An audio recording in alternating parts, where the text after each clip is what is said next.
Nous sommes le 8 mai 1945. L'Union soviétique vient de conquérir totalement Berlin. La fumée des derniers combats se dissipe lentement. L'ancienne et fière capitale du Reich est en ruine. Et au-dessus du Reichstag, détruit flotte désormais triomphalement le drapeau rouge soviétique. C'est la fin du chapitre le plus sombre de l'histoire allemande, mais c'est aussi le début d'une nouvelle ère, marquée par une incertitude renouvelée, la méfiance et le début de la guerre froide. Dans les semaines qui suivent la prise de Berlin, alors que les célébrations de la victoire s'estompent et que la réalité de l'ordre d'après-guerre s'installe, les dirigeants soviétiques font face à une décision stratégique d'une portée considérable. Malgré de profondes divergences avec les États-Unis, le Royaume-Uni et la France, l'Union soviétique décide de laisser Berlin-Ouest aux alliés occidentaux. Ce choix, qui peut sembler déroutant à première vue, résulte d'un mélange complexe de considérations pragmatiques et de calculs stratégiques à long terme. Mais cette décision allait bientôt déboucher sur une lutte acharnée entre deux systèmes idéologiques. Et la division de la capitale allemande allait devenir le symbole le plus fort de la guerre froide. Pourquoi alors l'Union soviétique a-t-elle cédé la moitié de Berlin aux alliés occidentaux?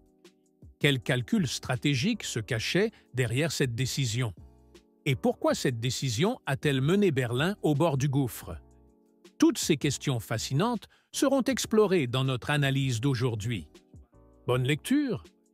Au début de l'année 1945, l'Union soviétique avait déjà conquis une grande partie de l'Europe de l'Est. Puis vint ce qui était probablement l'offensive la plus cruciale pour Staline, l'entrée à Berlin.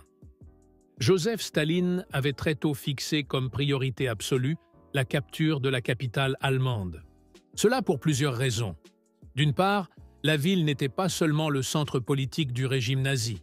Elle incarnait les rêves de puissance de Hitler, tout ce que Staline méprisait. En outre, éliminer la capitale allemande permettrait évidemment de mettre fin à la guerre le plus rapidement possible. Mais il y avait une autre raison, qui allait au-delà de la guerre elle-même et qui jouait un rôle important. Dès le milieu du conflit, lors des conférences alliées, des divergences entre les alliés occidentaux et l'Union soviétique avaient recommencé à apparaître. Et à mesure que la victoire sur l'Allemagne semblait imminente, chaque grande puissance commença à se positionner pour l'après-guerre. Sur le terrain, cela signifiait s'emparer du plus de territoires possible pour les placer dans sa sphère d'influence, afin de disposer d'un poids suffisant lors des futures négociations de paix. La capitale du régime nazi représentait évidemment un butin de grande valeur. Ainsi, une véritable course à Berlin s'engagea à la fin de la guerre entre les Américains et les Britanniques d'un côté, et l'Union soviétique de l'autre. Staline craignait particulièrement que les alliés occidentaux ne concluent des accords indépendants susceptibles de compromettre les intérêts soviétiques en Europe. Contrôler Berlin lui permettrait d'exercer une influence majeure sur toutes les décisions futures. C'est ce qui explique pourquoi il envoya plusieurs millions de soldats vers Berlin, sans pause et sans égard pour les pertes. Sa stratégie porta ses fruits, et il put s'approcher rapidement de la capitale. Les forces soviétiques lancèrent leur offensive finale fin avril 1945. Elles durent franchir plusieurs lignes de défense allemandes bien fortifiées, notamment les hauteurs de Seelow, où se déroula l'une des plus grandes batailles d'artillerie de la guerre. Malgré une résistance allemande acharnée, les troupes soviétiques réussirent à briser les défenses et à encercler Berlin. Les soviétiques atteignirent la capitale avant les alliés occidentaux. Berlin, désormais coupé de tout ravitaillement, était sur le point de tomber. Ce qui suivit furent de violents combats de rue, où l'armée rouge affronta des unités allemandes désespérées et souvent improvisées, comme les milices du Volkssturm. Mais le sort de Berlin était scellé.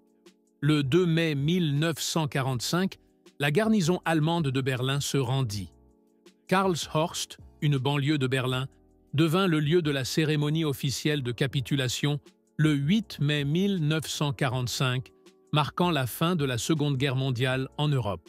Staline pouvait désormais se présenter comme le grand vainqueur, et la capitale allemande était entièrement entre ses mains. Les alliés occidentaux se réjouissaient également de la victoire, mais les célébrations furent assombries par l'émergence d'un nouveau conflit, la guerre froide. Les différences entre les systèmes idéologiques devinrent rapidement évidentes, et de nombreux responsables américains craignirent que l'Union soviétique n'étende davantage son influence.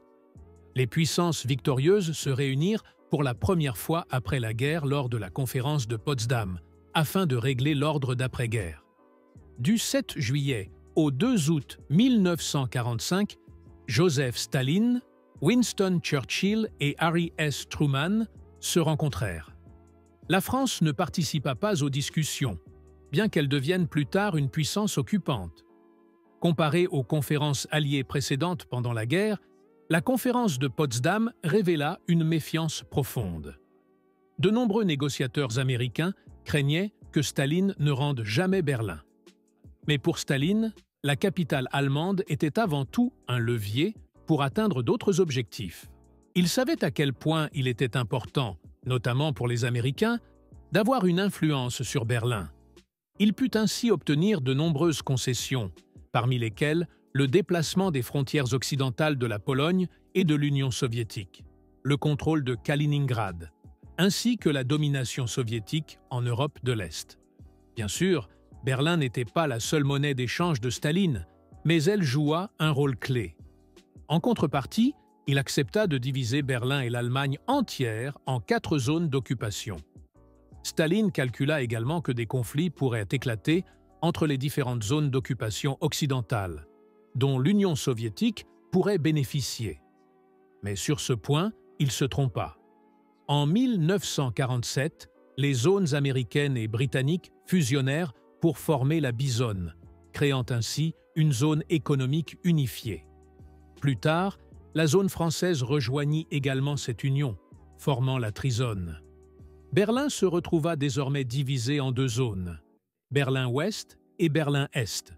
Cela exaspéra Staline, ce qui mena à l'un des premiers grands événements de crise internationale de la guerre froide. En juin 1948, les alliés occidentaux introduisirent une nouvelle monnaie, le Deutsche Mark, dans leur zone et à Berlin-Ouest. Cette réforme monétaire établit les bases du plan Marshall, destiné à reconstruire rapidement l'Allemagne. L'Union soviétique considéra cette réforme monétaire comme une initiative unilatérale visant à unifier économiquement l'Allemagne et à renforcer les zones occidentales, ainsi que Berlin-Ouest. 2 visions opposées de l'Allemagne d'après-guerre s'affrontaient.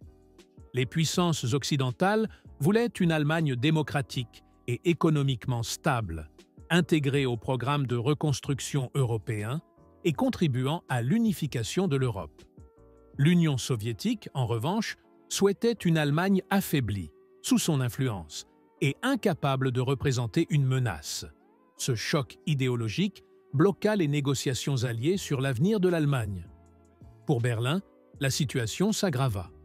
Enclavé dans la zone soviétique, Berlin-Ouest était entouré de territoires soviétiques. Pour assurer une administration adéquate, les alliés occidentaux avaient obtenu des corridors terrestres et fluviaux lors de la conférence de Potsdam. Mais Staline bloqua ces routes, isolant Berlin du monde extérieur. Une fois de plus, il utilisait Berlin comme levier. Cependant, cette fois, il échoua. Les États-Unis et le Royaume-Uni étaient plus déterminés que jamais à s'opposer à Staline. Ils organisèrent un gigantesque pont aérien pour ravitailler les 2,5 millions d'habitants de Berlin-Ouest en nourriture, charbon et autres produits essentiels. Cette opération représenta un défi logistique énorme. Au printemps 1949, au sommet de l'opération, un avion atterrissait à Berlin-Ouest environ toutes les 90 secondes. Malgré des conditions météorologiques difficiles, des défis techniques et la menace constante des avions soviétiques, les Alliés réussirent à ravitailler Berlin-Ouest pendant près d'1 an. Le pont aérien devint un symbole de résistance contre le blocus soviétique, et les Alliés occidentaux étaient désormais plus unis que jamais. Staline finit par le reconnaître et mit fin au blocus le 12 mai 1949, réalisant que son plan d'utiliser Berlin comme moyen de pression avait échoué. Cependant, le blocus renforça la division entre l'Est et l'Ouest et contribua à formaliser la partition de l'Allemagne.